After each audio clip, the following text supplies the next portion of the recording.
Bismillah. Assalamualaikum warahmatullahi wabarakatuh. Alhamdulillahi rabbil alamin. Wassalatu wassalamu ala rasulil amin wa ala alihi wa ashabihi wa man sara ala nahjihi wa iqtafa bi atharihi wa da'a bi da'watihi wa istanna bi sunnatihi ila yaumiddin. Subhanaka la ilma lana illa ma 'allamtana innaka antal alimul hakim. Qala rabbi shrah li sadri wa yassir li amri wahlul 'uqdatam min lisani yafqahu qawli, amma ba'd. Alhamdulillah, syukur kepada Allah Subhanahu wa taala. Pada pagi ini kita dapat bertemu untuk kita meneruskan perbahasan kita berkenaan dengan Asma'ullah Al-Husna, nama-nama Allah yang maha indah, yang mencapai tahap ketinggian, yang kemuncak pada sifat-sifat yang terkandung di dalam nama-namanya yang maha indah. Baik, jadi insya-Allah pada sesi kali ini kita akan bincangkan nama Allah Subhanahu wa taala yang berkait dengan qudrahnya, iaitulah kekuasaannya, yang ana rasa sebelum ni kita dah sebut tentang Al-Qadir kalau tak salah, kalau anda tak ataupun anda terlepas pandang. Tetapi insya-Allah pagi ini kita akan bincang tentang Al-Qadiru, Al-Qadir, Al-Muqtadiru, Al-Jabbar, Al-Qabidu, Al-Basitu, Al-Muqaddimu, Al-Muakhir. So kita rangkumkan 6 nama Allah Subhanahu wa taala: Al-Qadir, Al-Qadir, Al-Muqtadiru, Al-Jabbar, Al-Qabidu, Al-Basitu, Al-Muqaddimu, Al-Muakhir. So ada 8. Ada 8. Yang kalau kita lihat para ulama mengkategorikan nama-nama ini, 8 nama ini dalam kategori kita kata al-asma'ullahi tata'allaqu biqudratihi al-balighah. Nama-nama Allah yang berkait dengan kudratnya, kekuasaannya yang mencapai kemuncak, yang tertinggi. Baik. Yang pertama kita sebut Al-Qadiru. Jadi apa maksud Al-Qadiru? Al-Qadiru maksudnya Allah Subhanahu wa taala Dzul Qudrah Al-Mutlaqah alladhi la yu'jizuhu syai'. Al-Qadiru maksudnya Allah Subhanahu wa taala Dzul Qudrah, pemilik qudrah, kekuatan, kekuasaan. Alladhi la yu'jizuhu syai', yang tidak ada yang sesuatu pun yang dapat melemahkan Allah Subhanahu wa taala. Kemudian yang kedua Al-Qadir. Al-Qadir, Al-Qadir sama maknanya dengan Al-Qadiru, akan tetapi dari sudut wasf, yakni penyifatan, wa ablaghul wasf, dia adalah sifat yang ablagh, yang lebih, maknanya membawa maksud sangat-sangat dan lebih. Kemudian yang ketiga Al-Muqtadiru. Jadi kita ada Al-Qadiru, Al-Qadir, Al-Muqtadiru. Al-Muqtadiru sama macam Al-Qadiru, sama macam Al-Qadir, sama juga aktsaru mubalaghah, dia membawa maksud yang lebih, yang merujuk kepada makna yang lebih. Baik. Kemudian yang keempat, nama Allah yang berkait dengan kudrahnya, kekuasaannya, Al-Jabbar. Al-Jabbar iaitulah apa? Allah Subhanahu wa taala alladhi tunaffidhu masyiatahu fi ibadihi qahran wa tadhharu alaihim ahkamahu jabran atau jabran wa la yakhruju ahadun an qabdati taqdirihi. Al-Jabbar, maksud Al-Jabbar iaitulah Allah Subhanahu wa taala tunaffidhu masyiatahu, Allah melaksanakan kehendaknya. Allah melaksanakan kehendaknya fi ibadihi qahran, pada hamba-hambanya secara apa? Dengan penuh penguasaan. Dengan penuh penguasaan. Wa tudhiru alaihim ahkamahu jabaran. Dan Allah Subhanahu wa taala menzahirkan hikmah-hikmah, hukum hakam, segala hikmah-hikmahnya secara apa, jabaran ni kat sini maksudnya secara paksa, atau kita kata sini, apa maksud jabaran di sini? Maksudnya secara paksa di sini, wala yukhriju ahadun an qabdati taqdirihi. Maksudnya mana-mana makhluknya tak boleh keluar daripada penzahiran hukum hakam ataupun hikmah yang Allah Subhanahu wa taala zahirkan. Jadi itu maksud al-jabbar. Al-jabbar Allah Subhanahu alladhi tunaffidhu masyiatahu fi ibadihi qahran. Allah Subhanahu wa taala yang melaksanakan kehendaknya pada hamba-hambanya secara penguasaan. Allah Taala menguasai hamba-hambanya. Wa tudhiru alaihim ahkamahu jabran wa la yukhriju ahadun an qabdati taqdirihi. Maksudnya Allah Subhanahu wa taala menzahirkan hikmah-hikmah, hukum hakamnya, yakni apa ketetapan-ketetapannya secara paksa, yang seorang manusia ataupun makhluk, mana-mana makhluk tidak boleh keluar daripada genggaman takdirnya. Jadi itu kita kata apa? Maksud al-jabbar. Baik, kita akan tengok contoh nanti kemudian. Baik. Kemudian nama Allah yang keempat atau yang kelima, al-qadir, al-qadir, al-muqtadiru, al-jabbar, yang keempat al-qabidu, yang dalam kategori kita kata tata'allaqu biqudratihi al-balighah, yang masuk dalam kategori yang berkait dengan makna yang terkandung di dalam nama-nama ini, iaitu merujuk kepada kudrah Allah, kudrat Allah yang balighah, yang mencapai tahap kita kata maksimum, yang tidak ada la nihayatalah, yang tidak ada pengakhiran. Maksudnya dia infinity. Kita kata apa? Tidak ada batasan. Tidak ada batasan. Iaitulah yang kelima, al-qabidu al-basitu. Al-qabidu, apa maksud al-qabidu? Al-qabidu huwa Allah subhanahu alladhi bihikmatihi wa qudratihi yabsutul ata' li'ibadihi au yaqturuhu alaihim. Jadi Allah Subhanahu wa taala yang menggenggam.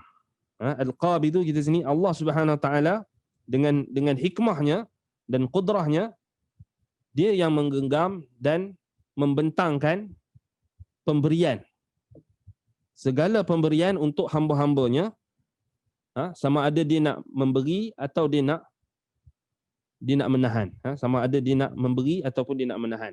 Kat sini kita tengok al-qabidu al-basitu, dia yang membentangkan seluruh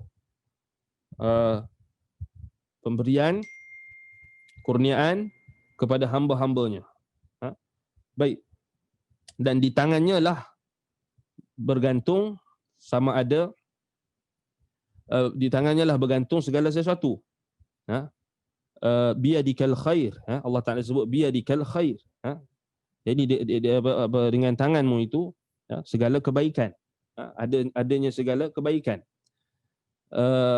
Dan apa yang kaitan yang jelas pada nama Allah Al-Qabidu Al-Basitu ini dari sudut kudrah Allah Subhanahu wa taala, kekuasaan Allah dan penguasaannya terhadap hamba-hambanya. Dia yang menentukan sama ada nak melapangkan ataupun membentangkan pemberiannya, ataupun dia menggenggam dan juga menghalang daripada pemberian dan kurniaannya. Baik. Yang berikutnya, yang keenam, al-muqaddimu al-muakhiru. Al-muqaddimu al-muakhiru. Apa maksud al-muqaddimu al-muakhiru? So kita kata tadi 6, 7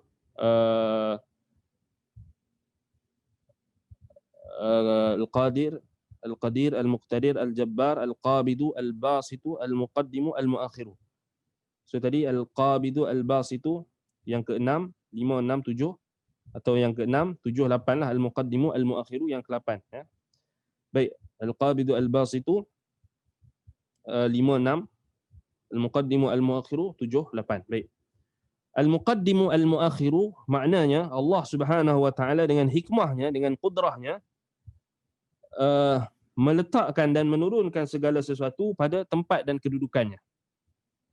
Ya Allah Subhanahu Wa Taala yang menurunkan dan meletakkan sesuatu ataupun segala sesuatu manazilaha, yakni pada tempatnya dan pada kedudukannya. Fayuqaddimu ma yasha wa yuakhiru ma yasha.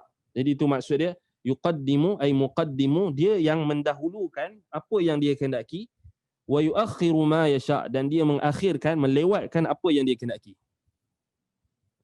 Itu maksud al-muqaddimu al-muakhir. Allah Subhanahu Wa Taala dengan hikmahnya, dengan qudrahnya, sebab kita dah bincang dalam perbahasan kita yang terawal, nama-nama Allah ini boleh ada padanya sifat-sifat yang banyak, yakni mutadamminun bi sifatin kathirah. Satu nama dia ada kaitan dengan nama-nama ataupun sifat-sifat yang lain. So sebab itu kita kena faham dalam konteks yang lebih luas. Maksudnya kita macam mana ulama hubung kaitkan antara satu nama dengan nama yang lain. Jadi kita boleh tengok dalam bentuk yang lebih umum, maksudnya mereka letakkan nama-nama Allah Subhanahu Wa Taala, contohnya macam nama-nama Allah yang berkait dengan keampunan, misalnya Al-Ghaffar, Al-Tawwab, Al-Ghafur, Al-Afu, kemudian Ar-Rahim, kan? At-Tawwab, Al-Ghaffar, Al-Ghafur tu masuk dalam kategori nama-nama Allah yang menunjukkan rahmatnya dan juga akan pengampunannya terhadap hamba-hambanya, dan bagaimana Allah SWT menutup dosa-dosa hambanya yang bertaubat dan sebagainya, menerima taubat hamba-hambanya. Dan itu kita kata kita dah bahas sebelum ni pada nama-nama yang kita dah bincangkan. Baik, begitulah juga nama Allah yang berkait dengan sifat ketinggian, misalnya sifat ketinggian, misalnya Al-Ali, apa yang kita dah bincang sebelum ni, seperti Al-Ali, kemudian Al-Muta'al, kan? Kemudian Al-Kabir, Al-Azim, dari sudut Al-Azamah, dari sudut nama-nama Allah dalam kategori pengagungan ataupun kita kata kebesaran, ketinggian. So dia ada dia punya kategori-kategori yang tak mungkin untuk kita dapat hubungkan, melainkan kita memahami maknanya berdasarkan apa yang telah ditunjukkan oleh Allah SWT di dalam Al-Quran dan juga As-Sunnah. Baik, Al-Muqaddimu Al-Muakhiru tadi kita sebut apa? Allah SWT dengan hikmahnya, dengan kudrahnya, dia menurunkan segala sesuatu manazilaha, yakni pada tempat dan kedudukannya. Dia meletakkan sesuatu pada tempatnya dan menurunkan sesuatu pada tempatnya, menetapkan sesuatu pada tempatnya. Dan apabila dia telah menetapkan sesuatu pada tempatnya, menurunkan sesuatu pada segala sesuatu pada tempatnya, fayuqaddimu ma yasha wa yuakhiru ma yasha. Dia mendahulukan apa yang dia kehendaki, dia mengutamakan apa yang dia kehendaki, dia melebihkan apa yang dia kehendaki, kemudian apa? Dia melewatkan ataupun mengakhirkan apa yang dia kehendaki. Itu maksud dia. Baik. Jadi kita nak tengok apa penjelasan makna yang makna nama-nama Allah yang kita sebutkan tadi. Ada lebih kurang 8 nama. Baik. Pertama sekali kita kena faham bila kita sebut nama Allah yang kita sebutkan Al-Qadir, Al-Qadiru, Al-Muqtadiru, Al-Jabbar, Al-Qabidu, Al-Basitu, Al-Muqaddimu, Al-Muakhiru. Baik. So kaitan Al-Qabidu, Al-Basitu tadi jelas. So Allah SWT dia yang membentangkan pemberiannya dan kurniaannya, dan dia juga yang menentukan sama ada hamba-hambanya yang akan dapat ataupun akan yang tak akan dapat. Dan kat situ penting kita faham kaitan dengan nama Allah Al-Muqaddimu Al-Muakhir. So dia akan berlaku apa? Ada orang yang akan didahulukan, ada orang yang akan diutamakan, ada hamba-hambanya yang dia pilih yang akan diutamakan atas pemberian-pemberiannya, dan ada yang akan dilewatkan, Al-Muakhir. Ada yang akan dilewatkan. Baik, diakhirkan. Baik. Baik, pertama sekali kita bincang tentang qudrah. Jadi bila kita sebut nama-nama Allah tadi, semuanya berkait dengan qudratullah. Jadi bila kita sebut qudratullah, maka kita katakan qudratullah, kekuasaan Allah, laisa laha haddun wala nihayah. kuasa Allah ni, kudrat Allah ni, dia tidak ada had, dia tidak ada batasan. Wala nihayah, tidak ada pengakhiran. Kenapa? Fahiya qudratun tammah balighah. Kerana dia adalah kudrah yang sempurna, balighah, yang kita kata yang tidak ada batasan. Kenapa? Allah Subhanahu wa taala insya'a fa'ala. Kalau dia berkehendak dengan sesuatu perkara, maka dia akan buat. Dia akan lakukan. Wa insya'a lam yaf'al. Kalau dia berkehendak, dia tak akan buat. Semuanya balik kepada qudrah dan kehendaknya. Innama amruhu iza arada syai'an an yaqula lahu kun fayakun. Sesungguhnya urusannya, yakni urusan Allah, iza arada syai'an, apabila Allah menghendaki sesuatu perkara, an yaqula lahu kun fayakun, maka dia berkata jadi, maka jadilah. Jadi Allah Subhanahu wa taala al-qadiru ala ijadil ma'dum wa i'damil mawjud. Allah Subhanahu wa taala al-qadir, dia maha berkuasa. Maha berkuasa untuk apa? Ijadil ma'dum, untuk mewujudkan sesuatu yang ma'dum, sesuatu yang tidak ada. Dia berkuasa. Wa i'dam al-mawjud, dan meniadakan, mematikan, meniadakan apa yang wujud. Dia yang dia kita sebut al-qadiru, Allah Subhanahu wa taala al-qadiru ala ijadil ma'dum wa i'damil mawjud. Dia yang maha berkuasa untuk mewujudkan sesuatu yang tiada dan meniadakan sesuatu yang wujud. Mustaghnin fi dhalika 'ala al-mu'ini wal mushir. Allah Subhanahu wa taala al-ghani. So dia tengok dia ada relation dengan nama Allah al-ghani pula, sifat Allah al-ghina. Yakni dia maha cukup. Mustaghnin, dia cukup dalam nak menentukan segala sesuatu tadi. Dia tak perlu kepada al-mu'in, pembantu, wal mushir, tidak perlu juga kepada orang yang memberikan pandangan. Nak mesyuarat dulu ke Allah Taala, tak perlu. La syarika lahu wala nidda lahu, wala syabih wala syarik wala kufuwan wala kufuwan ahad, walam yakul lahu kufuwan ahad. Dia tidak ada sekutu, wala al-mu'in wala sahibata wala walad, dia tidak ada pembantu, dia tidak ada teman, dia tidak ada anak. Wal mu'in, tidak ada pembantu, kita katakan tadi, wala syarik, tidak ada sekutu. Mustaghnin an kulli syai, dan dia maksudnya kita kata apa? Cukup, maha kaya, maha cukup daripada segala perkara. Baik. Fal wujudu kulluhu tahta saytaratihi subhanahu wahdah. Apa yang wujud, seluruh wujud, yang wujud kesemuanya berada di bawah penguasaan Allah. Tahta saytaratihi subhanahu wahdah. Maha suci Allah yang Maha Esa. Dan tidak ada juga orang yang boleh, ataupun mana-mana makhluk yang boleh menentang ataupun membangkang dalam keputusan dan kehendak Allah Subhanahu wa taala. Sebab itu disebutkan fakullul makhluqati fi qabdati. Seluruh makhluk ni di dalam genggamannya. Seluruh makhluk dalam genggamannya. Yaf'alu biha ma yasha'u wa yurid. Dan dia melakukan apa yang dia kehendaki dan apa yang dia nak. Allah Subhanahu wa taala, kita sebut tadi al-qadir, al-qadiru tunaffidhu masyiatahu ala sabilil ijbar fi kulli ahadin. Dia melaksanakan segala kehendaknya dengan apa?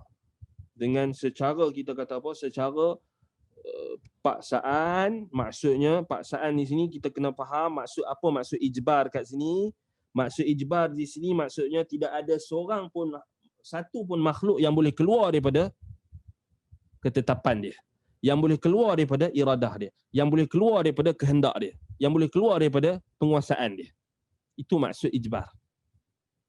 Bukan kita nak bincang tentang Jabariyah ke, kita terpaksa, bukan. Kita nak bincang tentang qudratullah. Bila kita sebut qudratullah, maka kita majbur. Majbur maksudnya dari sudut kita tak boleh keluar daripada kehendak Allah. Kalau kita bincang dari sudut Allah, sebab itu kita bukan nak bincang tentang Jabariyah. Jabariyah sesat pasal dia menafikan kehendak makhluk. Manusia semua terpaksa. Kita bukan maksudkan ijbar di sini kita terpaksa untuk buat maksiat. Allah paksa kita untuk buat maksiat, bukan. Salah, kefahaman yang salah. Ijbar di sini maksudnya kita takkan boleh lari daripada ketetapan Allah. Tak boleh lari daripada apa? Penguasaan Allah. Maksudnya apa? Baik, kalau orang yang memilih jalan ketaatan, maka yang membantu, yang menolong dia, yang berkehendak untuk dia melakukan ketaatan Allah Subhanahu Wa Taala, dan dia tak boleh keluar daripada kehendak Allah. Walaupun Allah Taala bagi dia kehendak, dia ada kehendak, dia ada pilihan, dia boleh memilih. Tetapi pilihan dia hanya nampak daripada sudut pandang dia. Ya, bila kita sebut pilihan kita, kehendak kita, kita tengok dari sudut apa yang kita nampak.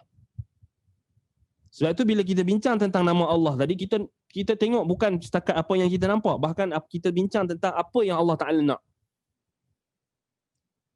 Sebab itu kita kena faham, bukan kita maksudkan dengan kita semua terpaksa macam golongan Jabariyah, yang kita kata golongan fatalism, yang menganggap manusia tidak ada usaha, tidak ada kehendak, semua terpaksa, majburun. Ini salah, bertentangan dengan akidah ahli sunnati wal jamaah. Kita bukan nak bincang itu. Itu kena faham. Jangan kita kita kata mencampur adukkan antara istilah. So itu bila kita bincang tentang asma Allah al-husna, kita nak bincang konsep yang lebih luas. Maksudnya kita nak bincang pasal kita nak bincang tentang sifat Allah, nama Allah. Sebab itu bila kita sebut ala sabilil ijbar fi kulli ahadin, maksudnya kita semua ni, semua makhluk-makhluknya tak boleh keluar daripada sistem yang telah Allah tetapkan. Itu maksud dia. Termasuklah sistem yang Allah Ta'ala tetapkan, Allah jadikan bagi hamba-hamba kehendak. Allah berikan kepada mereka kehendak, dan Allah bagi mereka pilihan, sama ada nak pilih jalan kebaikan atau jalan keburukan. Sama ada nak pilih jalan ke syurga atau jalan ke neraka. So itu maksudnya. Ala sabilil ijbar, maksudnya Allah Subhanahu Wa Taala letakkan kita semua di bawah penguasaannya, kita tak boleh keluar daripada sistem yang Allah Taala tetapkan. Antara sistem yang Allah tetapkan, dia bagi kita kehendak. Dia bagi kita kehendak dan kita boleh berusaha, dan kehendak kita itu takkan lari daripada kehendak Allah. Kerana kehendak Allah menguasai dan juga kita kata mendominasi kehendak kita. Maksudnya kita tak boleh keluar daripada penguasaan Allah Subhanahu Wa Taala. Baik. Buktinya mudah. Ada berapa ramai orang yang terjebak dalam maksiat, dosa, yang dia pada hakikatnya kita kata dia tak pernah terbayang bahawasanya dia akan bertaubat. Ada setengah orang dia sampai buat maksiat dan dosa, dia tak pernah terbayang dia akan bertaubat. Tetapi tengok, dengan kehendak Allah, Allah memberikan petunjuk kepada dia untuk bertaubat. Nampak? Allah Ta'ala bagikan petunjuk untuk dia bertaubat. Baik. Sebab itu kita kata kita tak boleh keluar daripada kehendak Allah. Sama juga berapa ramai orang yang baik, berada di atas ketaatan, berada di atas petunjuk. Dia tak mau sesat. Tapi dengan kehendak Allah, asalnya dia berada di atas jalan petunjuk dan kebaikan, lalu Allah Subhanahu Wa Taala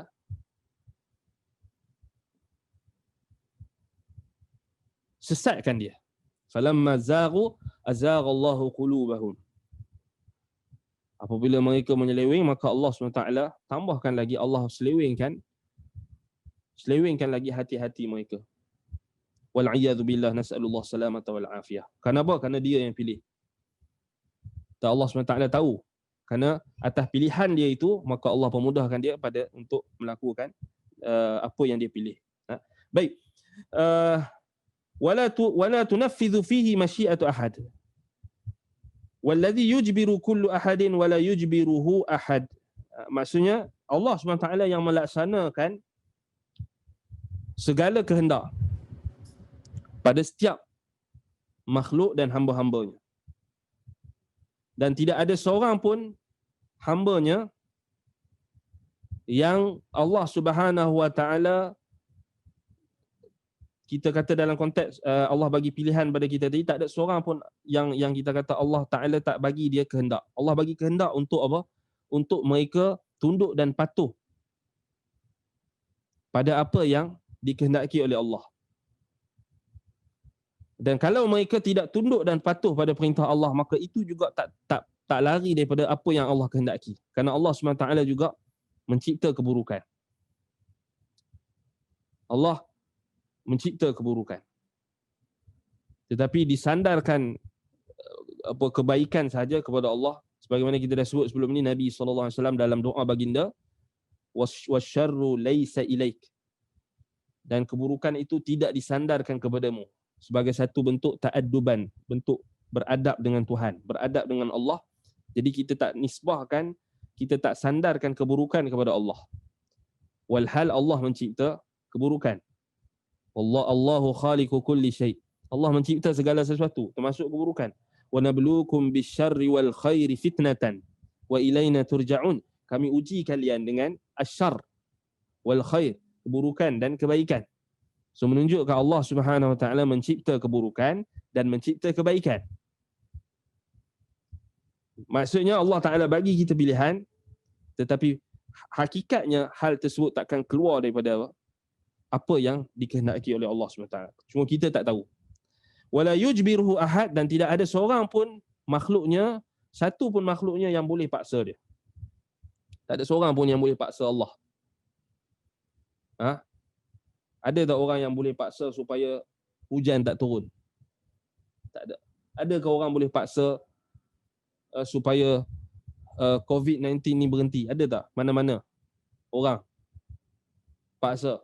Ada tak orang yang boleh paksa Allah SWT supaya matikan dia? Supaya hidupkan ibu bapa dia yang dah mati, ke kawan dia yang dah mati? Tak ada. Tak ada siapa. La yujbiruhu ahad. Allah Ta'ala tak ada siapa yang boleh paksa dia. Nampak? Baik. Jadi Allah Subhanahu wa taala dengan apa, kamali ilmihi wa hikmatihi wa qudratihi. Tengok, kita akan kaitkan balik dengan kesempurnaan dari sudut apa, kesempurnaan ilmunya, kesempurnaan hikmahnya, kebijaksanaan Allah, wa qudratihi, kekuasaannya. Allah meletakkan yad'u kulla syai'in makanahu. Yad'u kulla syai'in fi makanihi alladhi yanbaghi lah. Maka Allah dengan kebijaksanaannya, dengan kesempurnaan ilmunya, qudrahnya, maka dia meletakkan segala sesuatu pada tempatnya yang sepatutnya. Jadi kita tengok, fayu'til mulka man yasha. Betul tak? Allah berikan kerajaan kepada siapa yang dikehendaki, berdasarkan ilmunya, hikmahnya, qudrahnya. Yu'til mulka man yasha. Kan? Ada orang dia daripada puluh-puluh tahun teringin nak jadi Perdana Menteri, teringin nak jadi Perdana Menteri. Allah Ta'ala tak berkehendak. Menunjukkan tak ada siapa boleh memaksa Allah. Allah Ta'ala tak berkehendak. Tengok, orang lain jadi Perdana Menteri, contoh. Ada orang, kalau kita tengok, kita baca dalam sejarah Islam kan, Umar bin Abdul Aziz rahimahullah, khalifah. Bani Umayyah, Khalifatul Adil, khalifah yang adil, Umar bin Abdul Aziz, sehingga sebahagian ulama meletakkan dia, dikatakan dia adalah khalifah yang kelima, tetapi itu tak tepat. Kerana Muawiyah bin Abi Sufyan radhiyallahu anhu lebih afdal berbanding Umar bin Abdul Aziz, kerana Muawiyah adalah sahabat Nabi. Umar bin Abdul Aziz bukan sahabat Nabi. Beliau tabi'in ataupun tabi'in tabi'in ataupun tabi'in. Umar bin Abdul Aziz. Cuba kita baca sirah dia. Macam mana dia boleh jadi khalifah? Dia tak minta. Dia tak minta. Kan? Dia tak pergi terhegeh-hegeh pergi dekat khalifah sebelum tu, bodek ke, minta suruh letak nama dia ke, tak. Kan? Khalifah Sulaiman bin Abdul Malik sendiri yang mewasiatkan nama dia. Bahkan Umar bin Abdul Aziz pergi jumpa dengan Ar-Raja, iaitulah apa? Wazir, menteri kanan khalifah yang sebelumnya, iaitulah apa? Sulaiman bin Abdul Malik. Dia siap bagi tahu, kalau ada nama aku tolong buang. Kalau ada cadangan untuk jadikan aku sebagai khalifah, tolong buang. Subhanallah. Dia tak mau. Matinya Khalifah Sulaiman, maka Allah Ta'ala angkat Umar bin Abdul Aziz. Yu'til mulka fayu'til mulka liman yasha. Dia memberikan kerajaan kepada siapa yang dia kehendaki.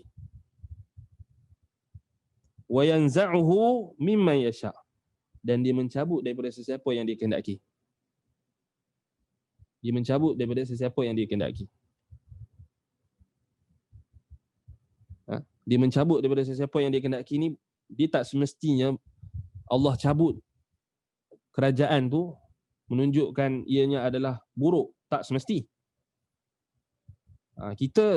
Selalunya kita dibayangkan bila Allah cabut kerajaan, Allah jatuhkan seseorang ataupun Allah cabut kerajaan, kita akan bayangkan cabut kerajaan ni maksudnya benda yang buruk, benda yang negatif. Tak.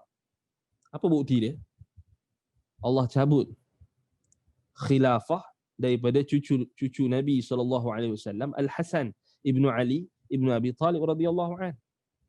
Itu pun Allah yang cabut. Maksudnya apa? Tapi Allah mencabut, tetapi bukan bermaksud Allah menghina Hasan, bahkan Allah memuliakan Hasan. Dasarkan hadis Nabi SAW bagi tahu tentang perbuatan bagaimana Hasan bin Ali bin Abi Talib radhiyallahu anhu, cucu Nabi, Raihanatu Rasulillah sallallahu alaihi wasallam, sayyidu syababi ahli jannah, penghulu pemuda bagi ahli syurga. Perbuatan Hasan itu dapat menyelamatkan darah kaum muslimin. Iaitu yang dimaksudkan dengan Nabi sallallahu alaihi wasallam bahwasanya cucu Nabi sallallahu alaihi wasallam Al-Hasan itu akan memperbaiki dua kelompok yang bertelagah di dalam Islam. Akhirnya berlaku perdamaian. Akhirnya terjaga darah kaum muslimin. So Allah mencabut daripada hamba-hambanya yang dia pilih.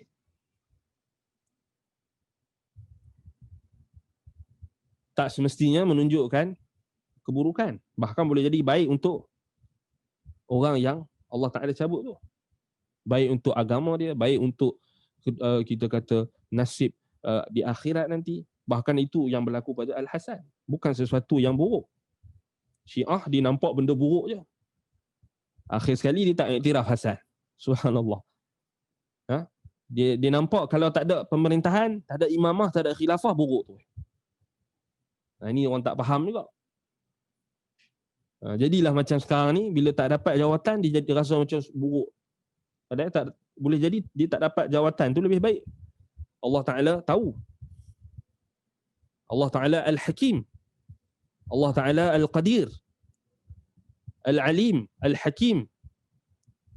Biqudratihi wa hikmatihi wa ilmihi wa kamali ilmihi wa qudratihi, kesempurnaan ilmunya, kekuasaannya, kebijaksanaannya. Dia tahu hamba dia itu kalau dia bagi jawatan, mungkin dia akan lupa Allah. Sebab itu Allah tak bagi. Contoh.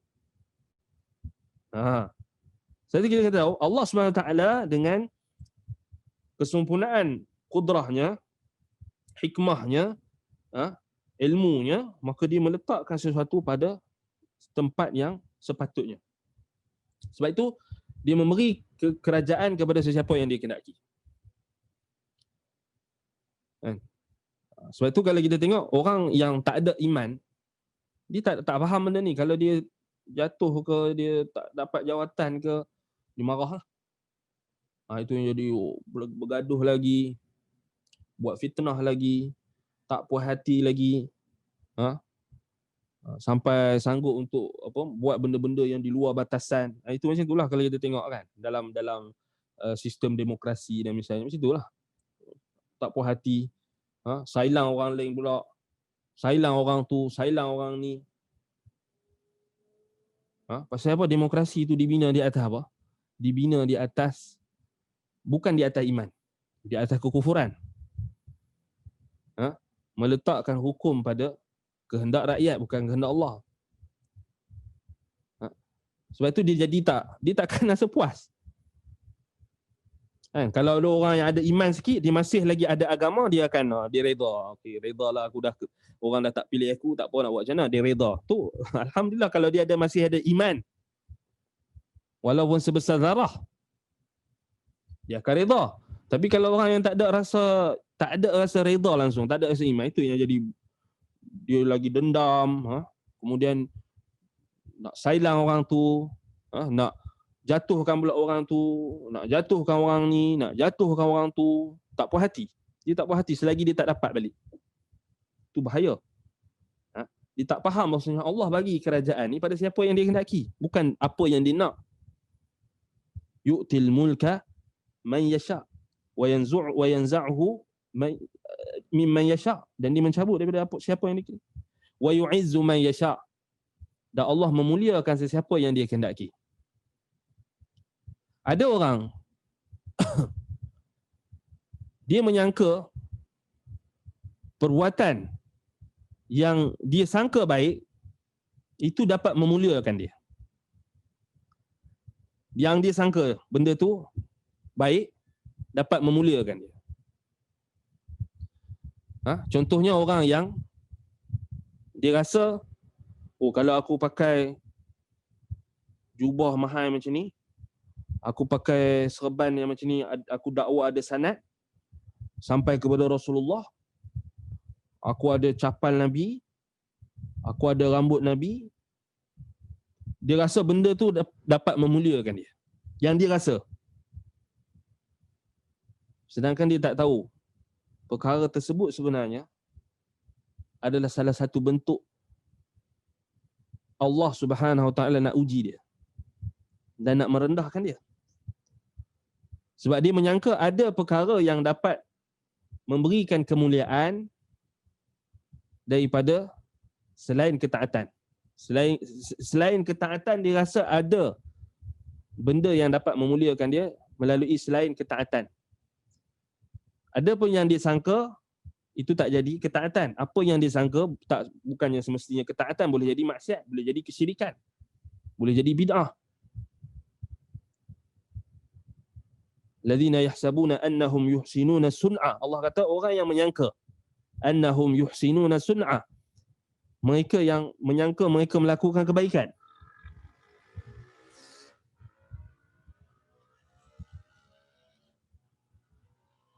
Innama nahnu muslihun, mereka rasa mereka buat perbaikan.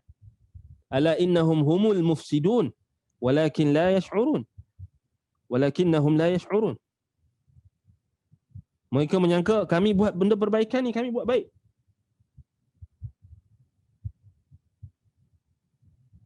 Kami bawa artifak kononnya. Bawa ni jubah Nabi, ini peluh Nabi. Apa lagi? Semua disandarkan kepada Nabi. Dan dia menyangka benda tu adalah kemuliaan. Dia rasa kalau kita import, kita ambil, tak kira lah sama ada cara betul ke, cara salah ke, hanya bentuk replika ke, sijil palsu ke, yang penting kita nak bagi orang semua cinta Nabi. Niat dia baik. Kita tak kata orang yang buat benda, buat pameran tu, kita tak tuduh, kita tak tuhmah niat mereka. Niat mereka baik. Kita tak tuhmah orang yang pergi pameran-pameran artifak Nabi dan sebagainya. Kita tak kata mereka ni benci Nabi. Mereka cinta Nabi. Mereka orang yang cinta Nabi. Bahkan kadang-kadang tu kita tengok memang kecintaan mereka tu terzahir. Sebab mereka sanggup habis duit, sanggup bayar tiket, sanggup beratur panjang,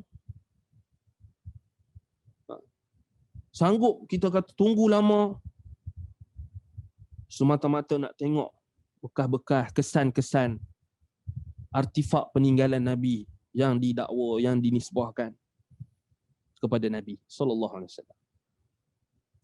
Cuma persoalannya, adakah benda tu benar-benar cara untuk kita dapatkan kemuliaan? Walillahil izzatu jami'a, bagi Allah segala kemuliaan. Adakah cara macam tu kita nak dapat kemuliaan? Sebab tu ada orang disangka benda tu dapat memuliakan dia. Itu pada sangkaan dia. Dan dalam masa yang sama dia tak sedar Allah Ta'ala nak menghina dia. Wallahu musta'an wal'iyadhu billah.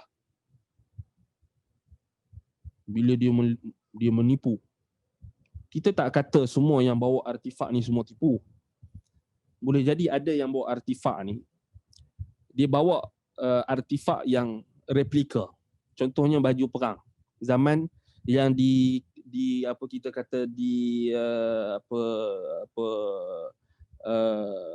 carbon dating ataupun dikodkan timing dia tu pada zaman, contohnya zaman 1200 tahun yang lalu atau 1400, 1300. So sezaman dengan zaman Nabi atau zaman sahabat. Katakan ala taqrib. Itu sebab kalau kita tengok, kalau orang yang ada sedikit ilmu tentang arkaib, tentang arkeologi, tentang arkeologi Islam, tentang arkaib, jadi barang-barang antik, barang-barang kita kata purba, yang kuno, prasejarah ataupun zaman sejarah Islam dan sebagainya, kita maksudkan zaman sejarah Islam lah.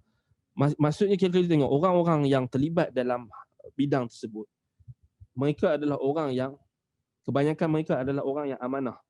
Kebanyakannya. Mereka tak akan mendakwa dengan sewenang-wenangnya, ini adalah Nabi punya, ini Nabi punya. Mereka akan bersikap berhati-hati dan teliti. Mereka tak akan sewenang-wenang kata ini Nabi punya, ini Nabi punya. Tak boleh. Sebab dia jadi apa? Menisbahkan sesuatu, berdusta di atas nama Nabi SAW. Man kadzaba alayya muta'ammidan falyatabawwa maq'adahu minan nar. Barang siapa yang berdusta atas nama aku, maka bersiaplah tempat duduknya dalam neraka. So kalau arkeologi ataupun ahli sejarawan yang dalam bidang arkeologi Islam, dalam bidang kita kata asar ataupun barang-barang antik ni, mereka ada guide mereka ada disiplin. Mereka takkan sewenang-wenang mendakwa ini Nabi punya, itu Nabi punya, ini Nabi punya. Mereka ada guide. Dan kalau ditambah lagi, kalau mereka orang yang beriman, mereka ada rasa khasyah, takut hadis Nabi tu. Bukan main-main. Falyatabawwa maq'adahu minan nar. Nabi kata, prepare tempat kamu, persiap tempat kamu, tempat duduk dalam neraka. Kalau orang kat dunia ni muliakan dia kena fikir 2-3 kali. Sebelum orang nak tepuk tangan, sebelum orang nak cium tangan dia, nak ambil berkat, dia kena fikir 2-3 kali. Sebab di dunia ni sementara, di akhirat nanti dia kena fikir dekat akhirat tu. Sebab tu kita kenal orang yang ada yang bawa artifak, dia akan bawa contohnya artifak zaman, contohnya zaman Nabi. So dia akan bagi tahu ni artifak yang kita kata dating, carbon dating ataupun telah pentarikhan, kod pentarikhan telah dibuktikan berdasarkan carbon dating ke apa benda ke, ataupun dia tengok design, dia tengok dia tak semesti dengan carbon dating, dia boleh jadi dia tengok design. So design yang jumpa dia akan padankan dengan design yang ditemui di mathaf ataupun muzium yang lain. Contohnya mangkuk.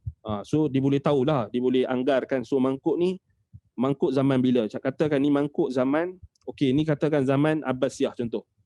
Macam mana dia tahu? Sebab adanya pattern yang sama di muzium yang lain, maka ada pattern yang sama macam ni. Itu kita kata selalunya macam itulah. Ada pun mendakwa ini Nabi punya peluh, ini memang tipu. Sebab even orang yang pernah pergi dekat muzium dekat Madinah sekalipun, tak pernah ada pun. Siapa yang pergi muzium Mekah atau muzium Madinah, tak pernah ada pun lagi peluh Nabi. Tak pernah. Orang yang tak pernah pergi, dia akan kena tipu. Kan? Tapi ustaz yang kat Turki apa semua, itu semua politik, dakwaan. Dakwaan kita kata. Hanya dakwaan. Kebarangkalian untuk dusta itu adalah, tapi ada sanad. Sanad boleh buat. Kena faham, sanad boleh buat. Sebab tu mereka nampak benda ni adalah perkara yang dapat mereka eksploitasi kejahilan orang awam. Mereka manipulasi kejahilan orang awam. Yalah, orang awam mana dia nak tahu benda tu kan? Pakcik-pakcik yang dekat kampung, pakcik-pakcik dia orang, yalah bila ustaz cakap ni barang Nabi, dia percayalah. Atas dasar fiqah dia. Atas dasar kepercayaan dia pada ustaz, pada orang agama, dia percayalah. Takkan tak percaya? Takkan ustaz nak bohong dia kata. Tapi kita kena faham. Sebab itu kita kata kita tak hukum semua. Cuma bila melampaui batas, sampai peluh kononnya diperah daripada tikar, daripada Turki tahun 99 kononnya, macam mana tu? Kemudian kononnya ada batu apa? Ababil, batu burung yang Allah Taala sebut tayran ababil. Macam mana dia boleh jumpa? Punyalah pembohongnya. Kan? Jadi benda-benda yang macam ni, maksudnya kita kena faham. Ada benda yang dia bila dah melampaui batas, kita tahu. Orang yang kaji dia akan tahu. Bohong. Lepas tu kita tengok sijil. Lepas tu kemudian dari satu lagi kita kena faham. Di Saudi sendiri dia ada satu dipanggil fraud society ataupun fraud dia ada apa macam Saudi apa antiquities ataupun antiquities apa tu di under tourism dengan apa wizarah siyahah lah. So dia punya apa jabatan yang akan menentukan sama ada sesuatu artifak ataupun arkaib, barang-barang yang bernilai ataupun barang-barang sejarah ini sahih atau tak. Penting. Anda tak tahu kat Malaysia ni ada ke tak? Sepatutnya anda tak pasti, mungkin ada tapi mungkin dia tak menyeluruh. Mungkin tak masuk dalam, kita kata dia tak ada kot. Macam bahagian arkeologi Islam kot, mungkin tak ada. Maksudnya sebab tu kita nampak mudah-mudah orang bohong tu. Bawa masuk ni kononnya ni serban Nabi lah, ini gini semua dakwah. So sebab dari sudut agama ni kebanyakannya kita menyerah je. Kita bergantung dengan kepercayaan sepenuhnya kepada orang agama, kepada ustaz-ustaz. Dan kadang-kadang kita tahu ustaz tu kadang-kadang fraud juga, penipu juga, pemalsu juga. Dan ini banyak kes. Bukan satu dua kita bertemu dengan kes penipu ni. Banyak. Sebab tu macam CJ tu mereka, kita orang yang ada sikit ilmu, ni penting ilmu. Dia boleh tahu mana yang palsu, mana yang betul. Kita umpamakan macam apa? Macam duit palsu. Rata-rata orang hari ni, baik dia Kalau duit tu jelas-jelas, contohnya duit palsu, kita bagi contoh duit palsu. Duit RM1, note RM1 tu, baik kita tahu gambar yang ada terpampang pada note tersebut adalah gambar yang di Pertuan Agong zaman apa? Yang di Pertuan Agong first. Dia tak akan berubah. Katakan tiba-tiba note RM1 tu terpampang wajah yang di Pertuan Agong yang sekarang. Katakan. Kena kita dapat orang yang ada sedikit ilmu, dia akan tahu ni palsu. Tapi orang yang dia kata, betul lah ni pasal gambar raja kita ni yang di Pertuan Agong zaman sekarang. Orang yang dia mudah percaya, dia terimalah. Kata betul lah, logik lah. Dia kata, ni zaman dia tak baca berita, dia tak kaji, dia tak tengok. Itu memang jenuh lah tu. Memang jenis orang yang tak duduk macam duduk dalam gua lah, kita tak tahu langsung. Dan orang yang ada sedikit pengetahuan, dia boleh tahu benda ni tipu. Okey, tak payahlah kata gambar agung. Katakan gambar Maharaja Empayar mana tah duduk dekat note tu. Warna sama tapi ataupun sign ataupun ringan contohnya ataupun kertas dia beza. So banyak benda yang kita boleh tahu benda tu tipu. Dengan kertasnya, dengan ciri-cirinya, so ada dia punya line-line yang ada dekat design yang ada dekat corak-corak yang ada dekat duit tu, note tu kita tahu dia palsu. Macam tu nak bagi tahu. Macam mana kita nak kesan penipuan. Sebab itu bila baru-baru ni, bila keluar sijil yang disebarkan, kononnya syahadah tausiq ataupun kononnya ini adalah sijil pengakuan. Yang mengatakan, yang mendakwa bahawasanya barang-barang antik yang didakwa itu adalah benar, dikeluarkan daripada salah satu muzium, iaitu Muzium Dinar Islam di Mekah Al-Mukarramah. Orang yang ada ilmu sikit, anda katakan dia boleh detect terus tipu. Sebab tu rata-rata orang yang mengaji bahasa Arab, dia boleh detect terus tipu. Dan anda tengok rata-rata yang dekat media sosial, semua orang yang ada latar belakang bahasa Arab, orang yang ada latar belakang pengajian Islam sikit, faham bahasa Arab, dia boleh detect terus tipu. Macam mana dia tahu? Sebab dia ada ilmu. Penting ilmu. Qul hal yastawi alladhina ya'lamuna wal ladzina la ya'lamun. Adakah sama? Katakan wahai Muhammad. Adakah sama orang yang tahu dengan orang yang tak tahu? Penting ilmu. Penting sangat ilmu. Ini nampak betapa pentingnya ilmu. Orang yang ada sedikit ilmu, dia boleh tahu sijil tu palsu. Awal-awal lagi dia tahu dah 100% palsu. Cuma bila kita nak buktikan kepalsuan tu, kita kena ada step lah. Baik. Sebab apa? Sebab dia punya letterhead. Baik. Dia tulis apa? Mathaf Dinar Islam, dia tulis Mikah. So khata imla'i al-wadih al-jali.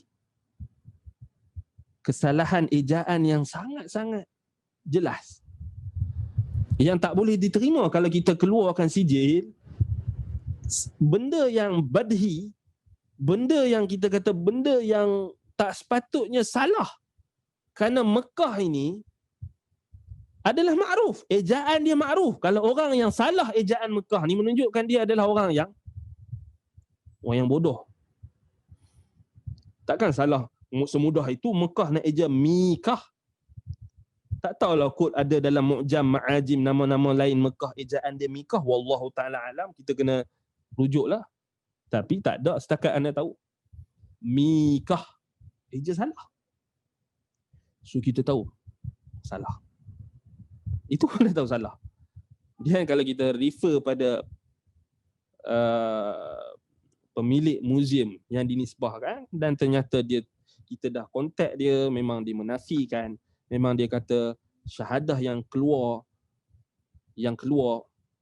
yang ditunjukkan itu, yang dipamerkan itu muzawwarah, yang ini dipalsukan, bukan dikeluarkan oleh pihak muzium. Alhamdulillah, dinafikan.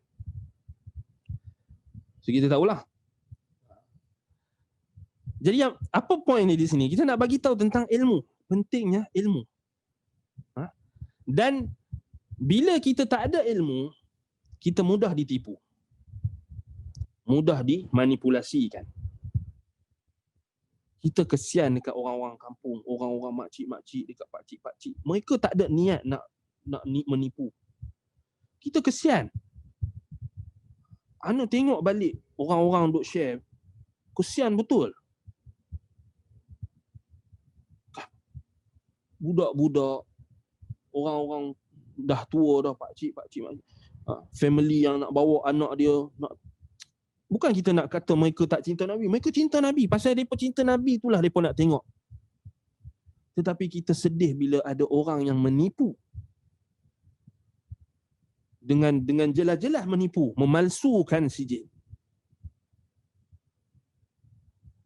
Dan kalau kita tengok, benda ni memang banyak kalau kita tengok dalam sejarah berlakunya.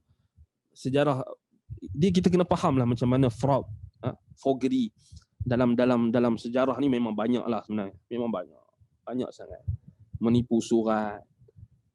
Zaman sahabat Nabi pun dah ada menipu surat atas nama sahabat Nabi.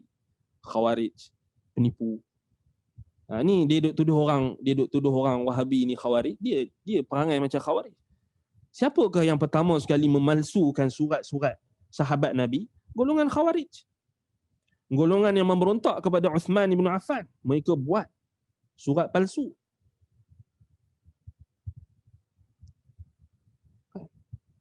Jadi kalau kita tengok balik, apa yang berlaku memang menyedihkan. Dan mereka menyangka hal tersebut dapat memuliakan mereka. Tetapi Allah Subhanahu wa ta'ala dengan kudrahnya, dengan hikmahnya, dengan ilmunya, Allah Subhanahu wa ta'ala yuzillu man yasha', menghinakan sesiapa yang dia kehendaki. Maka kita menyeru kepada orang-orang yang menipu ni, taubatlah kepada Allah Subhanahu wa ta'ala. Janganlah menipu. Banyak lagi benda yang kita boleh buat nak dekatkan orang dengan Nabi SAW ni, dengan hadis-hadisnya, dengan sunnahnya yang jelas-jelas, yang sahih. Banyak lagi kita tak amalkan. Kembali kepada ajaran Nabi SAW yang sahih. Itu yang akan mendatangkan kemuliaan Allah. Yang akan memuliakan kita adalah ketaatan kita kepada Allah. Sebab itu balik pada sifat Allah Subhanahu wa ta'ala tadi, yudhillu man yasha'. Dan dia, Allah Subhanahu wa ta'ala, mencipta manusia. Bila dia mencipta manusia, maka dia apa? Allah Subhanahu wa ta'ala menjadikan sesuatu dan dia menentukan sesuatu itu. Dia mendahulukan mana-mana hamba-Nya yang dipilih, dan dia melewatkan ataupun mengakhirkan mana-mana juga hamba dia yang dia pilih. Itu kita kata balik pada al-muqaddimu al-muakhir. Sebab itu kalau kita tengok balik, Allah Subhanahu wa ta'ala pilih. Wa rabbuka yakhluqu ma yasha' wa yakhtar. Dia mencipta segala sesuatu dan dia memilih. So Allah Ta'ala pilih daripada seluruh manusia ni, Allah Subhanahu wa ta'ala pilih rasul-rasulnya. Dan di kalangan rasul-rasulnya Allah pilih Nabi Muhammad sallallahu alaihi wasallam, dan Allah mendahulukan Nabi Muhammad sallallahu alaihi wasallam ke atas seluruh rasul, seluruh nabi, seluruh makhluk. Al-Muqaddim. So kita bincang tentang Al-Muqaddim. Sebelum tu Allah Al-Qabidu Al-Basitu dibagi. So bila dibagi rasulnya keistimewaan berbanding dengan manusia-manusia yang lain, dipilih rasul-rasulnya, kemudian dipilih hamba-hambanya di kalangan pengikut rasul. So dia Al-Qabidu Al-Basitu, dibagi dan ditahan daripada siapa yang dia kehendaki. Ada orang yang dia dapat jadi pengikut rasul. Ada orang yang dia mengkufuri rasul, dia menentang ajaran rasul, dia memusuhi pengikut rasul. So Allah Subhanahu taala menahan dia daripada diberikan kurniaan yang besar, kurniaan yang luas, iaitu untuk mengikuti kebenaran. Dan ada kalau kita tengok Allah Subhanahu Wa Taala al-muqaddimu al-muakhiru. So Allah Subhanahu Wa Taala dahulukan Nabi Muhammad sallallahu alaihi wasallam berbanding nabi-nabi yang lain, berbanding rasul-rasul yang lain. Dan Allah Subhanahu Wa Taala mengangkat kedudukan ulama. Muqaddimu juga Allah, maksudnya Allah angkat kedudukan orang yang ada ilmu pengetahuan. Dan Allah merendahkan kedudukan orang-orang yang juhala. Dan Allah jadikan ulama ini sebagai nurul ihtidah, sebagai cahaya yang memberi petunjuk. Dan Allah Subhanahu Wa Taala juga lah apa? Yang mendahulukan wali-walinya yang dekat dengannya. Dan Allah Subhanahu Wa Taala juga lah yang mendahulukan kecintaannya dengan mencampakkan kecintaannya kepada mereka, yakni wali-walinya, untuk melakukan ketaatan. Dan Allah melewatkan, membelakangkan wali-wali syaitan. Dan Allah Subhanahu Wa Taala meninggalkan mereka terus tenggelam di dalam lautan syahwat dan syubhat, lautan kegelapan. Dan itulah makna Allah Azza wa Jalla Subhanahu Wa Taala al-muqaddimu al-muakhiru lima syaa kaifa ma syaa. Dia mendahulukan dan melewatkan, mengakhirkan, meninggalkan sesiapa yang dia kehendaki. Nampak? Dan Allah Subhanahu Wa Taala dengan kesempurnaan ilmunya, dengan kesempurnaan hikmahnya, kudrahnya, dia jugalah apa? Yang memberikan rezeki kepada sesiapa yang dia kehendaki. Dan dia melapangkan rezeki pada sesiapa yang dia kehendaki. Dia membentangkan rezeki kepada sesiapa yang dia kehendaki. Dan dia menyempitkan rezeki bagi sesiapa yang dia kehendaki. Kerana Allah Subhanahu Wa Taala tahu. Dan hamba-hambanya tidak tahu apa yang Allah Ta'ala tentukan.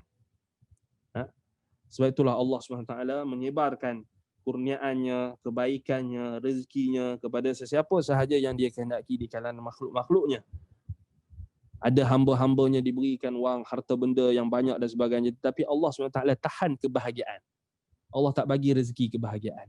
Ada orang yang dia hidup biasa-biasa, gaji pun tak menentu, kais pagi makan pagi, kais petang makan petang, tapi Allah bagi dia kebahagiaan. Allah bagi dia rezeki kebahagiaan yang Allah tak bagi kepada orang yang banyak duit tadi.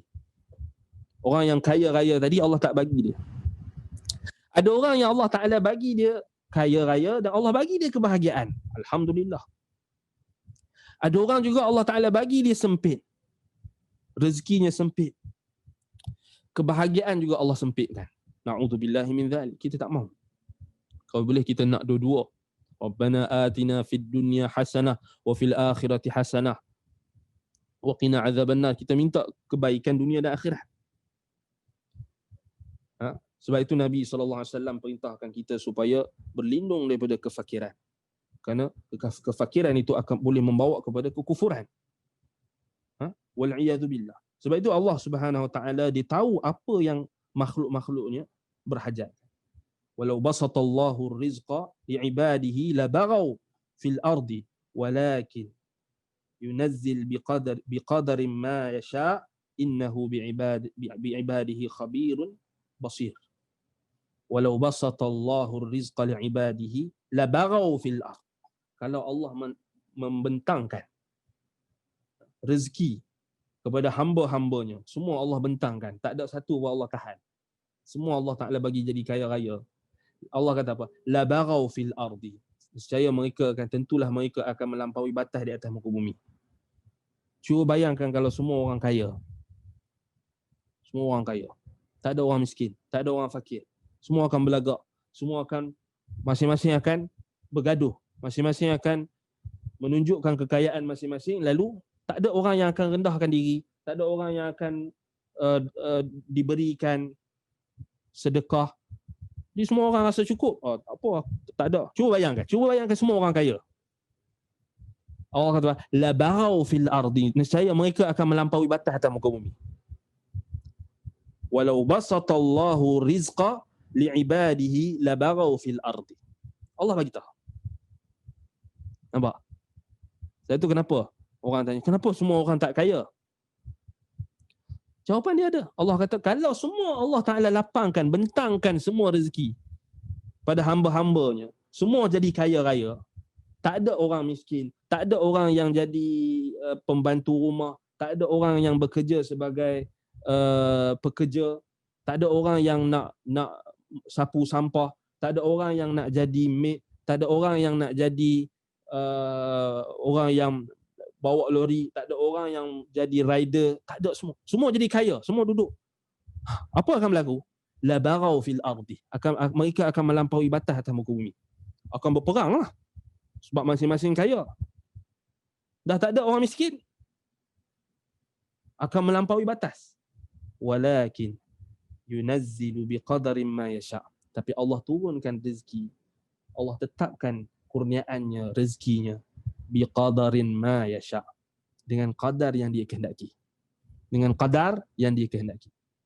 Innahu biibadihi khabirun basir, sesungguhnya Allah Subhanahu wa taala maha mendalam pengetahuannya dan maha melihat akan hamba-hamba.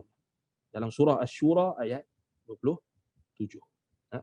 Jelas kepada kita itu antara hikmah. Al-Basitu, Al-Qabidul Basitu. Allah Subhanahu wa taala namanya Al-Qabidu Al-Basitu. Dia menahan, dia menggenggam, dia menahan dan dia membentangkan rezekinya. Dan Allah Subhanahu wa taala tahu bahawasanya hamba-hambanya ada yang apa? Yang takkan mampu untuk kaya melainkan dengan qadar. Maksudnya dia tak boleh orang tu terlampau kaya sangat. Allah Taala tahu nak bagi dia berapa kekayaan dia. Sebab Allah Taala tahu kelemahan hamba-hamba. Baik. Ana rasa dah habis waktu insya-Allah. InsyaAllah kita sambung membahaskan tentang nama Allah Al-Qadiru, Al-Qadir, Al-Muqtadir, Al-Jabbar, Al-Qabidu, Al-Basitu, Al-Muqaddimu, Al-Muakhiru. Surah 8 terus kita bincang hari ini. Dan kita akan sambung insya-Allah pada perbahasan yang akan datang. Aqulu qawli hadza. Kalau ada soalan, baik. Tengok soalan.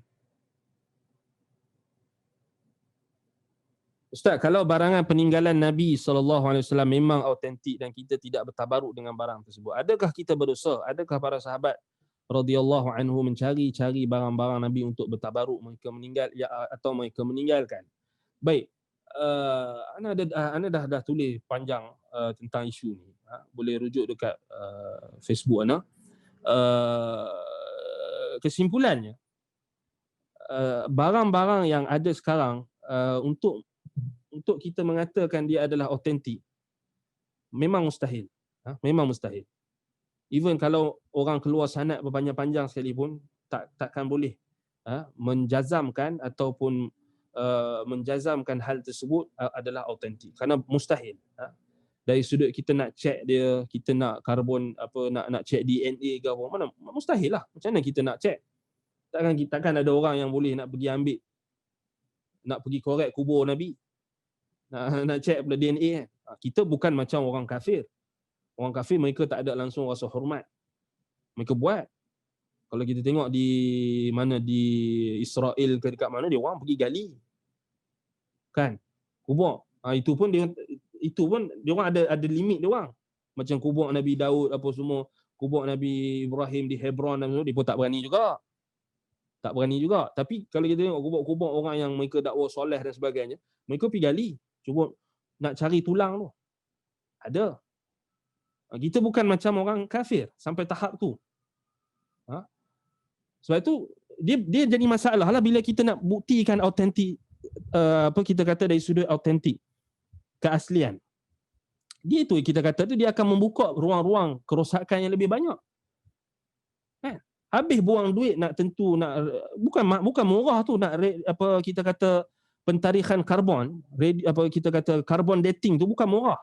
Dia ada berapa je dia punya makmal dekat dunia ni. Bukan murah, kos mahal.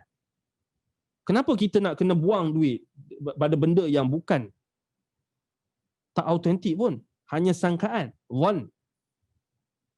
Sebab itu anak kata, even di muzium di Madinah sekalipun, kalau siapa yang pernah pergi, tak ada rambut Nabi ke, gigi Nabi ke, janggut Nabi ke, tak ada. Itu di Madinah.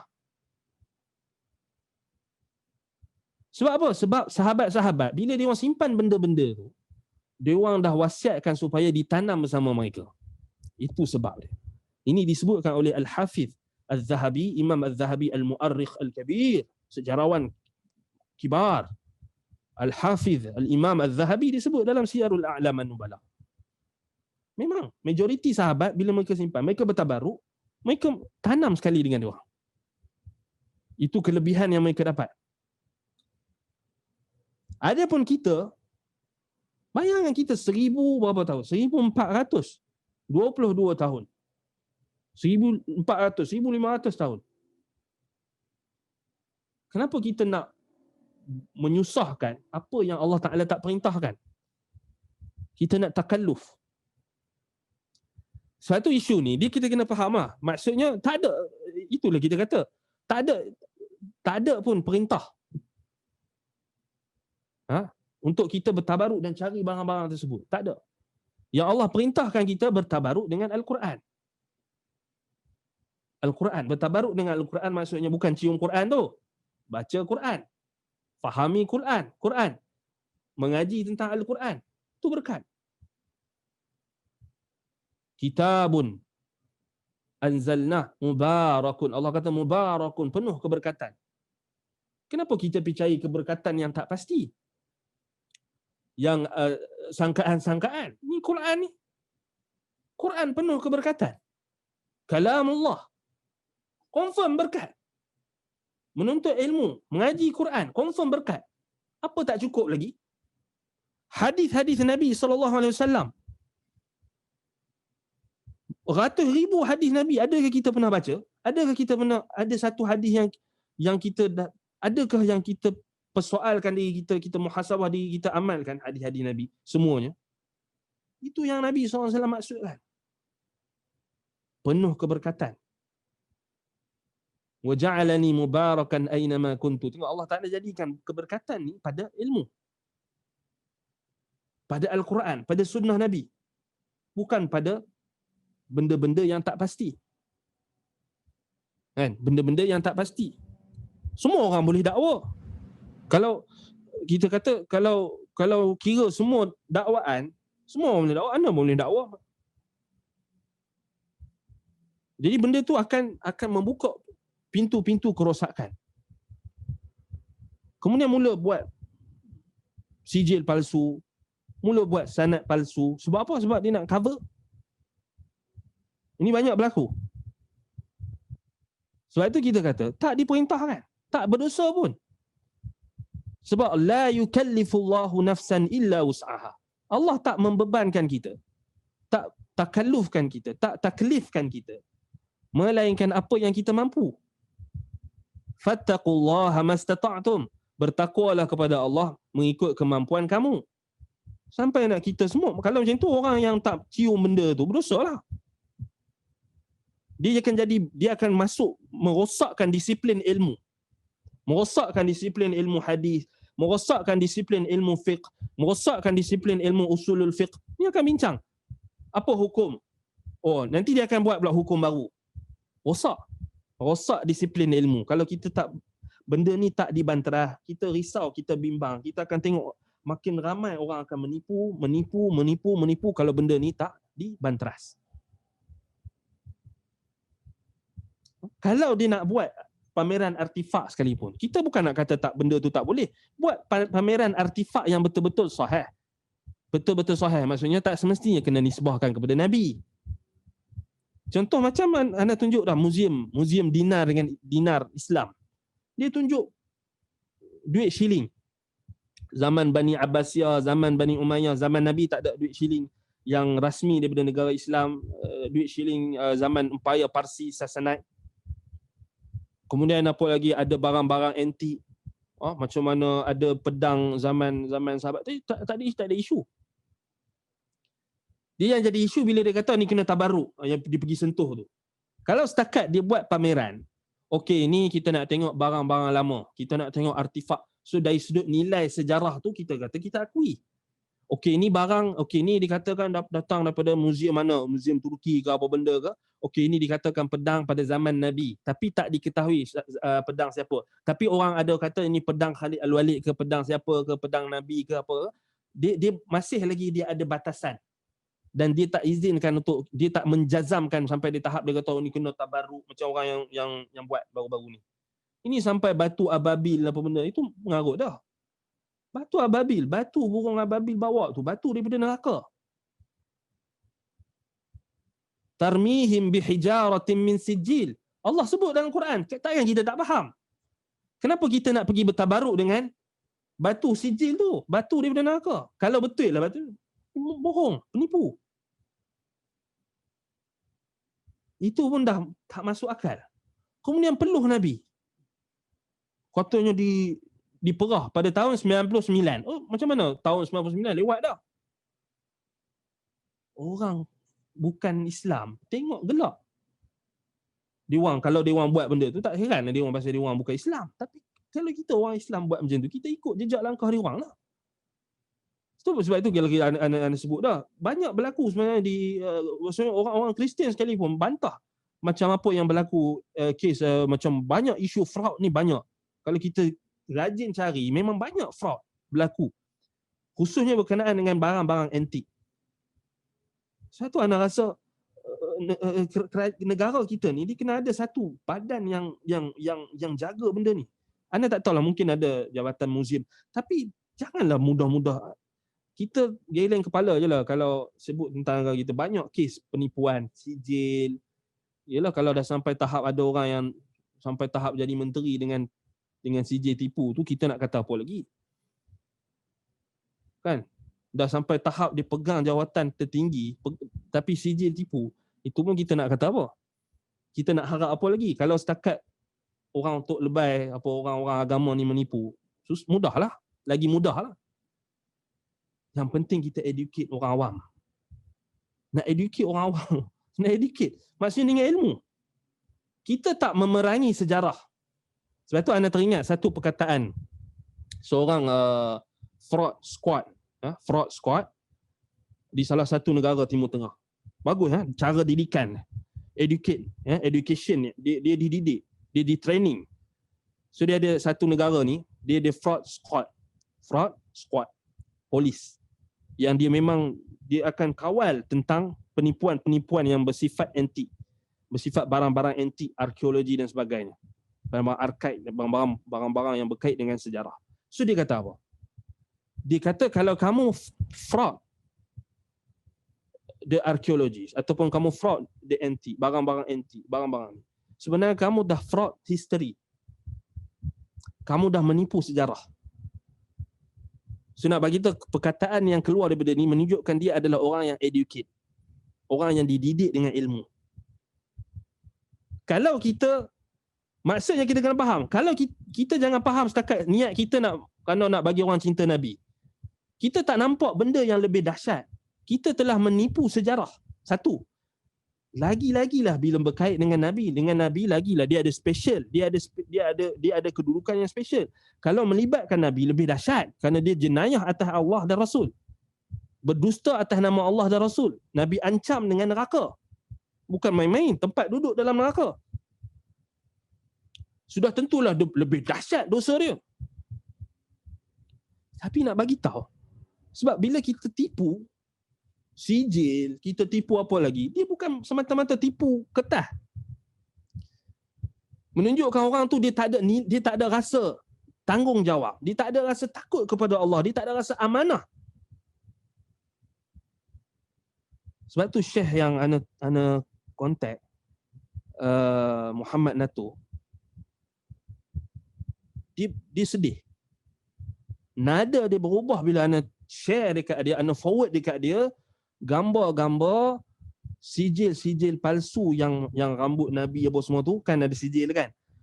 Dia tengok tu berubah nada suara dia. Macam nak marah ada, sedih pun ada. Kesian. Anda nampak pengarah muzium tu memang dimanipulasi. Sebab dia kata memang dia ada pernah bagi satu sijil. Dia pernah keluarkan satu sijil yang barang lain, barang kain, satu kain yang zaman Saudi, kain yang ditulis dengan surah Al-Ikhlas. So, tak salah kain kiswah Kaabah yang mungkin dia dapat. Kemudian kain tu dikeluarkan sijil. So untuk membuktikan kain ni memang autentik, so dia keluarkan satu sijil. Dia kata yang tu sahaja yang sahih. Ada pun yang apa? Yang rambut Nabi, peluh Nabi, dia kata semua khata' dia kata. Dengan lafaz dia. Muzawwarah dia kata. Marah dia. Anda nak share balik boleh. Tapi anda stop, anda okay, slow down dulu. Nak share boleh. Anda dah share dah yang video dia, yang audio dia yang first, yang dinafikan. So alhamdulillah orang dah nampak, orang dah dengar. Cuma kita minta dia untuk keluarkan apa? Untuk keluarkan bayan rasmi lah. Tapi sedih tengok, dia dimanipulasi. Anas ni kontak dia. Dia tak habaq lah kat kita kesedihan dia, tapi kita tahu dari sudut suara dia. Sebab awal-awal tu dia macam cool sikit. Awal-awal tu sebab dia ingat macam satu saja yang ditipu. Bila ana forward dekat dia, rambut Nabi ada dia punya nama, ada dia punya sijil, peluh Nabi ada dia punya sijil, ini sijil, berubah suara dia. Subhanallah. Kesian. Ana nampak peribadi ana, dia dimanipulasi. Walaupun sebenarnya benda ni dah akan maksudnya akan, kes ni berat sebenarnya. Penipuan. Boleh jadi dia akan, kalau sampai tahap Saudi punya komisen bahagian barang antik ni, sampai dia orang buat siasatan, buka siasatan, naya kita. Dia boleh merenggangkan hubungan antara dua negara. Sebab perbuatan segelintir orang yang tak bertanggungjawab, kita risau, kita bimbang. Dia akan melibatkan apa? Hubungan diplomatik negara. Kita dah lah baru nak buka umrah, haji. Kan? Senang cerita anda kata, orang macam ni tak bertanggungjawab. Orang macam ni yang menipukan sijil ni, dia tak fikir orang lain. Dia fikir diri dia. Cuba bayangkan. Bayangkan orang, Syekh Muhammad Natur ni, dia bagi tahu. Dia kata, aku bagi sijil dekat orang Malaysia ni, aku percaya iman aku beriman. Iman aku kepada Allah, iman aku dengan Islam, iman aku dengan orang Islam, aku percaya orang Islam. Maksudnya, orang Malaysia di tanah Arab, di Mekah, orang Arab respect.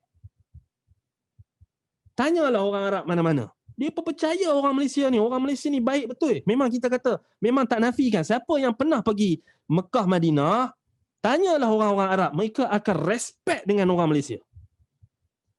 Bila benda ni berlaku, bila kes penipuan sijil ni berlaku, dia akan menjatuhkan reputasi rakyat Malaysia. Bukan seorang. Cuba bayangkan.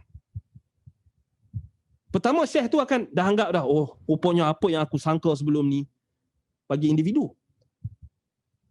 Rosak nama Malaysia. Sebab tu anak kata benda ni bukan berkait dengan semata-mata kita nak bagi tahu gini, kita nak cerita, nak shock sendiri, bukan. Kita nak jaga nama baik negara kita. Kita sebagai Muslim, mukmin, kita warga negara Malaysia. Kita ada jati diri kita. Kita pergi mana-mana, kita jaga negara kita. Jaga nama baik Islam. Jaga nama baik kita. Jaga nama baik negara kita. Cuba tengok kalau pergi Mekah, pergi umrah, pergi haji, orang akan puji jemaah Malaysia. Tiba-tiba bila sijil palsu ni keluar, dia akan memberi reputasi yang buruk, memburukkan nama orang Malaysia. Rakyat Malaysia, seluruh negara Malaysia. Sebab itu kenapa anda tak boleh diam? Sebab benda ni kemungkaran. Cuba bayangkan. Dan anda stop, anda serahkan kepada pihak berkuasa. Kedutaan Saudi pun dah hubungi. Kita minta yang terbaik lah. Harap-harap tak ada lah. Ialah orang yang menipu tu dia kena taubat lah. Dia kena terimalah kesalahan. Janganlah kerana disebabkan oleh sentimen, kerana pegangan aliran dia, taksub pada aliran dia, sampai benda yang betul pun dia nak tolak. Kan tolak tepilah. Ya, kita sekarang ni objektif. Tolak tepi dulu. Nak kata Wahabi ke apa ke. Tolak tepi. Tengok ni, tengok. Tengok. Fakta. Itulah apa yang berlaku baru-baru ni. Wallahu ta'ala a'lam bis-shawab. Aqulu qawli hadha wa astaghfirullah li wa lakum. Subhanakallahumma wa bihamdika asyhadu an la ilaha illa anta astaghfiruka wa atubu ilaik. Wa sallallahu ala Muhammadin wa ala alihi wa sahbihi wa baraka wa sallam. Alhamdulillahirabbil alamin. Wassalamualaikum warahmatullahi wabarakatuh.